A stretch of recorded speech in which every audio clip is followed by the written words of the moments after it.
ପ୍ରେରିତ 6। କିଛି ସମୟ ପରେ ଶିଷ୍ୟମାନଙ୍କ ସଂଖ୍ୟା ବଢ଼ିବା ସଙ୍ଗେ ସଙ୍ଗେ ଗ୍ରୀକ୍ ଭାଷାବାଦୀ ଇହୁଦୀ ଓ ସ୍ଥାନୀୟ ଇହୁଦୀମାନଙ୍କ ମଧ୍ୟରେ କଳହ ହେଲା। ଦୈନିକ ଆର୍ଥିକ ସାହାଯ୍ୟ ବଣ୍ଟନ ସମୟରେ ସେମାନଙ୍କର ବିଧବାମାନଙ୍କୁ ଅବହେଳିତ କରାଯାଉଛି ବୋଲି ଗ୍ରୀକ୍ ଭାଷାବାଦୀ ଇହୁଦୀମାନେ ଆପତ୍ତି କଲେ।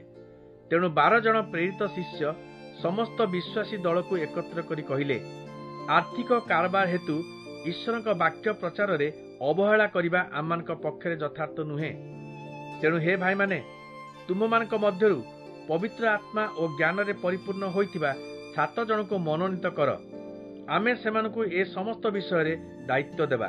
ତାହା ହେଲେ ପ୍ରାର୍ଥନା ଓ ପ୍ରଚାର କାର୍ଯ୍ୟରେ ଆମେ ସମ୍ପୂର୍ଣ୍ଣ ସମୟ ଦେଇପାରିବା। ଦଳର ସମସ୍ତେ ପ୍ରେରିତ ଶିଷ୍ୟମାନଙ୍କ ପ୍ରସ୍ତାବରେ ସନ୍ତୁଷ୍ଟ ହେଲେ ଏବଂ ଏହି କାର୍ଯ୍ୟ ପାଇଁ ବିଶ୍ୱାସ ଓ ପବିତ୍ର ଆତ୍ମାରେ ପୂର୍ଣ୍ଣ ହୋଇଥିବା ସ୍ତିଫାନ ନାମକ ଜଣେ ବ୍ୟକ୍ତିଙ୍କୁ, ପୁଣି ଫିଲିପ, ପ୍ରଖର, ନିକୋନୋର, ତିମୋନ, ପାର୍ମନା ଓ ପୂର୍ବେ ଇହୁଦୀ ଧର୍ମରେ ଦୀକ୍ଷିତ ହୋଇଥିବା ଆଣ୍ଟିଓଖର ଅଣ ଇହୁଦୀ ନିକୋଲାୟଙ୍କୁ ମନୋନୀତ କଲେ। ପ୍ରେରିତ ଶିଷ୍ୟମାନେ ଏହି 7 ଜଣଙ୍କ ପାଇଁ ପ୍ରାର୍ଥନା କରି ସେମାନଙ୍କ ଉପରେ ହସ୍ତାର୍ପଣ କଲେ। ଏହିପରି ଭାବରେ ଈଶ୍ୱରଙ୍କର ବାକ୍ୟ ପ୍ରସାର ଲାଭ କଲା। ଜେରୁସାଲେମରେ ଶିଷ୍ୟମାନଙ୍କ ସଂଖ୍ୟା ଅଧିକରୁ ଅଧିକ ବଢ଼ିବାକୁ ଲାଗିଲା। ବହୁ ସଂଖ୍ୟକ ଯାଜକ ମଧ୍ୟ ଖ୍ରୀଷ୍ଟ ବିଶ୍ୱାସୀ ହେଲେ। ଈଶ୍ୱରଙ୍କ ଠାରୁ ବହୁଳ ଭାବେ ଆଶୀର୍ବାଦ ପ୍ରାପ୍ତ ଓ ଶକ୍ତିରେ ପରିପୂର୍ଣ୍ଣ ହୋଇଥିବା ସ୍ତିଫାନ ଲୋକମାନଙ୍କ ମଧ୍ୟରେ ଅନେକ ଅଲୌକିକ ଓ ଆଶ୍ଚର୍ଯ୍ୟ କାର୍ଯ୍ୟ ସାଧନ କଲେ। କିନ୍ତୁ କୁରିଣି ଓ ଆଲେକ୍ଜାଣ୍ଡ୍ରିଆର କ୍ରୀତଦାସତ୍ୱରୁ ମୁକ୍ତ ହୋଇଥିବା ଇହୁଦୀମାନଙ୍କୁ ନେଇ ଗଠିତ ସମାଜଗୃହର କେତେକ ସ୍ତିଫାନଙ୍କ ବିରୁଦ୍ଧାଚରଣ କଲେ।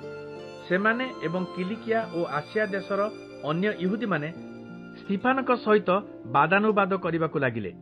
କିନ୍ତୁ ପବିତ୍ର ଆତ୍ମା ସ୍ତିଫାନକୁ ଏପରି ଜ୍ଞାନ ଦେଲେ ଯେ କେହି ତାଙ୍କର ଯୁକ୍ତି ଖଣ୍ଡନ କରିପାରିଲେ ନାହିଁ। ତଥାପି ସେ ମୋଶାଙ୍କ ବିରୁଦ୍ଧରେ ଓ ଈଶ୍ୱରଙ୍କ ବିରୁଦ୍ଧରେ କଥା କହୁଥିବା ଆମେ ଶୁଣିଲୁ। ଏହି ମିଥ୍ୟା ସାକ୍ଷ୍ୟ ଦେବା ପାଇଁ ସେମାନେ କେତେକ ଲୋକଙ୍କୁ ଲାଞ୍ଚ ଦେଇ ପ୍ରବର୍ତ୍ତାଇଲେ।